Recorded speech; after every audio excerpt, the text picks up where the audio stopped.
नमस्कार, मैं डॉक्टर सुषमा पांडे आप सभी का आज के व्याख्यान में स्वागत करती हूँ। आज हम बात करने वाले हैं बीए फाइनल राजनीति विज्ञान में पढ़ाए जाने वाले प्रथम पेपर पाश्चात्य राजनीतिक विचारक के संदर्भ में, और उसमें हम बात करने वाले हैं पाश्चात्य राजनीतिक विचारक कार्ल मार्क्स की देन अथवा उनके उपलब्धियों के या उनके योगदान के बारे में बात करेंगे। अगर हम बात करें कार्ल मार्क्स की महानता पर, तो कार्ल मार्क्स की महानता पर विभिन्न और परस्पर विरोधी विचार व्यक्त किए जाते हैं। समाजवादियों के लिए अगर वह एक और देवता तुल्य है, तो पूंजीवादियों के लिए यह सबसे बड़ा पिशाच के रूप में इसको कहा गया है। लेकिन इससे कार्ल मार्क्स की महानता को अस्वीकार नहीं किया जा सकता, और यह बिल्कुल निर्विवाद रूप से सत्य है कि संपूर्ण भारतीय इतिहास में ऐसा कोई विचारक नहीं हुआ जिसके विचारों ने मानव जाति के इतने बड़े भाग को प्रभावित और अनुप्राणित किया हो, और उनके सामाजिक जीवन में इतने गहरे, दूरगामी और आमूल परिवर्तन कर दिए हों जितने कि कार्ल मार्क्स के विचारों ने किए हैं। तो इस रूप में अगर हम देखें तो मार्क्स का नाम विश्व में सर्वाधिक लोकप्रिय है और उसकी रचनाएं संपूर्ण विश्व के करोड़ों व्यक्तियों द्वारा पढ़ी जाती हैं। तो यदि हम एक और कार्ल मार्क्स के विरोधी विचारों को अलग रखें और हम बात करें कि कार्ल मार्क्स की क्या देन है, क्या उसका योगदान है, तो उसके लिए हम उसको कुछ बिंदुवार कुछ विचारों के साथ प्रस्तुत कर सकते हैं। पहला बिंदु, पहला विचार जो कि कार्ल मार्क्स की देन या उसके योगदान को प्रस्तुत करता है, साबित करता है। पहली बात है कि वैज्ञानिक समाजवाद का प्रतिपादन। कार्ल मार्क्स जो हैं वो समाजवाद और साम्यवाद की विचारधाराओं का प्रबल समर्थक है, और इस रूप में यह माना गया है कि जो कार्ल मार्क्स ने काल्पनिक समाजवाद की विचारधारा के स्थान पर विधिवत रूप से एक व्यावहारिक दर्शन प्रस्तुत किया, जिसमें उसने विद्यमान विश्व की आर्थिक और राजनीतिक स्थिति को परिवर्तित करने का व्यावहारिक मार्ग भी बताया। तो इस तरह से अगर हम देखें तो कार्ल मार्क्स प्रथम समाजवादी विचारक नहीं थे, लेकिन उनसे पहले जितने भी समाजवादी विचारक हुए, चाहे वो रॉबर्ट ओवन हों, एफ.डी. मॉरिस हों, चार्ल्स किंगले हों, डॉक्टर हॉल हों, प्रूधो और सेंट साइमन आदि जितने भी लेखक हुए हैं, इन्होंने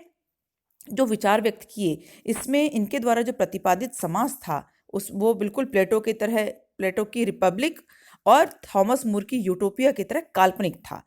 लेकिन मार्क्स ने कल्पनावाद से निकल करके एक वास्तविक और व्यवहारिक मार्ग बताया है। तो इस तरह से समाजवाद को वैज्ञानिक और व्यवहारिक रूप प्रदान करने का श्रेय कार्ल मार्क्स को ही जाता है। अगर हम समाजवाद के संदर्भ में लुईस वॉशरमैन की बात करें, तो वो कहते हैं कि मार्क्स ने समाजवाद को एक षड्यंत्र के रूप में पाया और उसे एक आंदोलन के रूप में छोड़ा। समाजवाद ने उससे एक नया दर्शन और दिशा प्राप्त की। दूसरी बात, जो दूसरी देन और या योगदान हमें नजर आता है कार्ल मार्क्स का, उसको हम कह सकते हैं इतिहास की आर्थिक व्याख्या का सिद्धांत जो उन्होंने हमें दिया, वह सामाजिक अध्ययन के क्षेत्र में उनकी एक बहुत बड़ी देन है। किस रूप में है कि कार्ल मार्क्स क्या कहते हैं कि इतिहास की आर्थिक व्याख्या को अपूर्ण मानते हुए भी हम इस बात को नकार नहीं सकते कि समस्त सामाजिक संस्थाओं में आर्थिक तत्व का महत्व होता है। अर्थात दूसरे शब्दों में अगर हम यह कहें कि कार्ल मार्क्स ये कहते हैं कि समस्त सामाजिक संस्थाओं में आर्थिक तत्व सबसे महत्वपूर्ण होता है, और उसके महत्व को प्रतिपादित करते हुए उन्होंने सामाजिक अध्ययन की एक बहुत बड़ी सेवा की है। और यदि हम उनके इस विचार की बात कहें तो 19वीं शताब्दी का सर्वाधिक महत्वपूर्ण सामाजिक दर्शन बना कार्ल मार्क्स का, कारण कि उसमें उन्होंने वैधानिक और राजनीतिक संस्थाओं तथा विद्यमान आर्थिक व्यवस्था की अंतर्निर्भरता के प्रतिपादन किया या उसको विश्व के सामने प्रस्तुत किया। तीसरी बात, तीसरी देन या योगदान जो हमें राजनीतिक चिंतन के क्षेत्र में, सामाजिक अध्ययन के क्षेत्र में दिखाई देता है, वो है आर्थिक गतिविधियों का व्यापक अध्ययन। कार्ल मार्क्स पहला विचारक था, यानी ऐसे पहले विद्वान थे, विचारक थे, जिन्होंने ये माना कि आर्थिक गतिविधियों और जीवन के अन्य क्षेत्रों पर किस तरह से प्रभाव पड़ता है आर्थिक तत्व का। तो इस संदर्भ में उनका, अगर हम उनके योगदान की बात कहें तो इस प्रकार से कहा जा सकता है कि कार्ल मार्क्स पहला विचारक था जिसने व्यापार चक्र, अति उत्पादन और बेरोजगारी के मध्य संबंध स्थापित किया। और क्योंकि उन्होंने यह अनुभव किया कि राष्ट्र की खुशहाली का एकमात्र साधन व्यापार नहीं है, साथ ही साथ उन्होंने उद्योगों के यंत्रीकरण के जो दोष थे उसको परखा, उसको देखा और उद्योगों के स्थानीयकरण के परिणाम स्वरूप श्रमिक वर्ग में वर्गीय चेतना के विकास की बात की। तो इस तरह से उन्होंने माना कि पहली बार प्रथम ऐसे विचारक थे जिन्होंने ये अनुभव किया कि यंत्रीकरण के जो दुष्प्रभाव हैं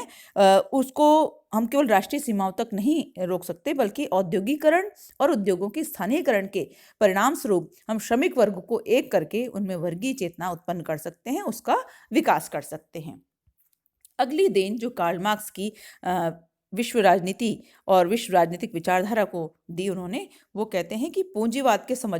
के संदर्भ में जो उनका विचार था कि पूंजीवाद का अंत समाजवाद से बिल्कुल अलग और एक सामाजिक व्यवस्था को जन्म दे सकता है। अर्थात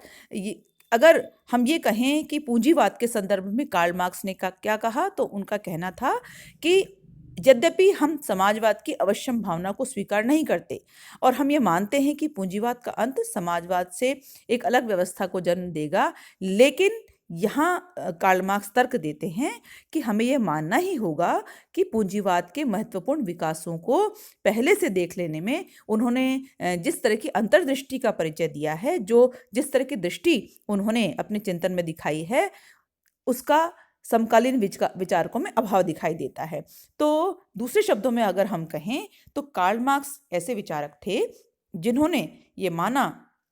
कि इस बात का प्रतिपादन भी किया कि पूंजीवाद का परिणाम उत्पादन में वृद्धि होगा, लेकिन पूंजीवाद अपने विद्यमान स्वरूप में अधिक समय तक जीवित नहीं रह सकता। और इसीलिए 19वीं सदी का जो अबाधित पूंजीवाद,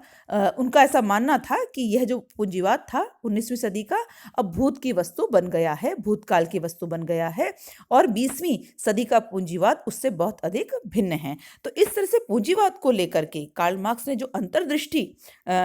हमारे सामने रखी, जो प्रस्तुतिकरण दिया, जो बात हमारे सामने रखी है, वो निसंदेह है बिल्कुल उनको अन्य समकालीन विचारकों से अलग रखती है और एक ऐसा स्वरूप हमें दिखाती है सामाजिक व्यवस्था का जिसमें पूंजीवाद को नकारा नहीं जा सकता, उसको धीरे धीरे खत्म किया जा सकता है। और अगली बात जो देन के रूप में हमें कार्ल मार्क्स कहते हैं कि श्रमिक वर्ग में वर्गीय चेतना और एकता को जन्म देने की जो बात उन्होंने की है वह सबसे बड़ी देन है। कार्ल मार्क्स क्या कहते हैं, उनका मानना था कि अगर श्रमिक वर्ग में वर्गीय चेतना और एकता उत्पन्न हो जाएगी तो पूंजीपतियों के सामने उनकी स्थिति मजबूत होगी और अंत में जो संघर्ष होगा पूंजीपतियों के विरुद्ध, उसमें विश्व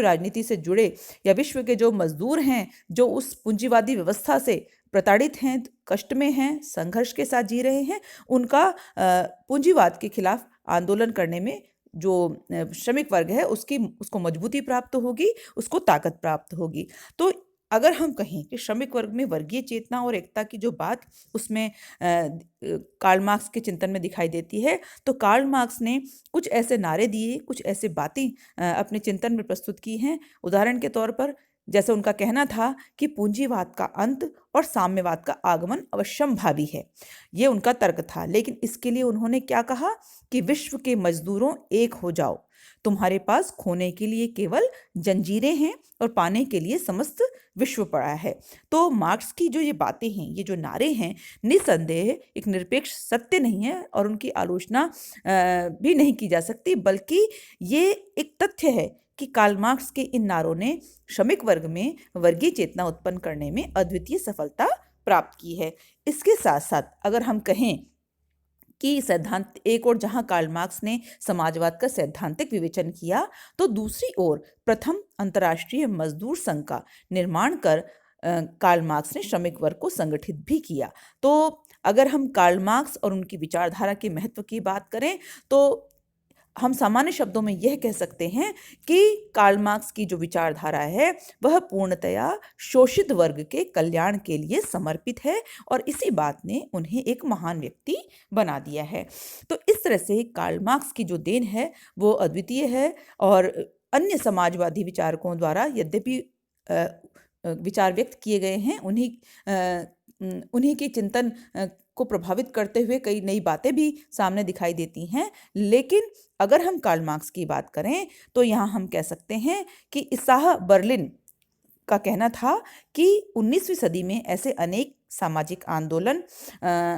और क्रांतियां और आलोचक हुए हैं जिन्हें मार्क्स की तुलना में कम कम मौलिक, कम हिंसक या कम कट्टरवादी सिद्धांतवादी नहीं कहा जा सकता। लेकिन इनमें से किसी ने भी एकनिष्ठ होकर अपने आप को एक ही किसी ऐसे तात्कालिक व्यवहारिक लक्ष्य की प्राप्ति के लिए समर्पित नहीं किया जिसके लिए कोई भी त्याग महान नहीं हो सकता। तो इस तरह से बर्लिन का अपना कहना था। इसी संदर्भ में वेपर ने मार्क्स को लेकर कहा है कि अपने संदेश की शक्ति और भावी साम्यवादी आंदोलन पर अपने प्रभाव के आधार पर विश्व के महान राजनीतिक विचारकों के किसी भी संग्रह में कार्ल मार्क्स का स्थान अत्यंत महत्वपूर्ण है और सुरक्षित है। तो इस तरह से